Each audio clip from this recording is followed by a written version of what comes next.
Ang blooming naman ng isda na to. Dinaig pa ako. Pero ito talaga yung papel ko. Taga-abot lang talaga ng mga order nila.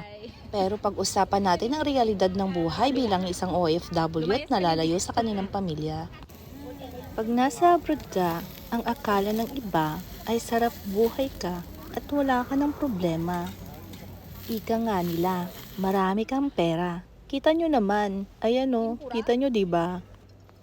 Pero, ang di nila alam, nasa likod ng mga post mo sa social media, na magagandang lugar, masasarap na pagkain, at laging masaya, at nakangiti mong mukha, ay kalungkutan at pangungulila sa naiwan mong mga pamilya sa Pilipinas.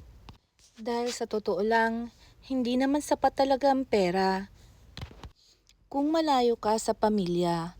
Pero ang tanong, makakayanan mo bang mag-post ng iyong mga problema kung alam mong ikaw lang din naman ang inaasahan nila?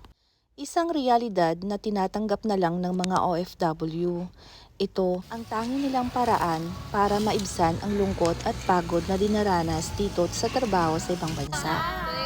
O diba, ang supportive nila, naku pinatumbling-tumbling pa tong mga hipon na to. Dahil wala kang ambag sa pagbabarbecue nyo at inaantay mo na lang siya, buti na lang at meron kang masipag na kasamahan na nagbabarbecue para lang makakain kang hinayopak kang prinsesa ka.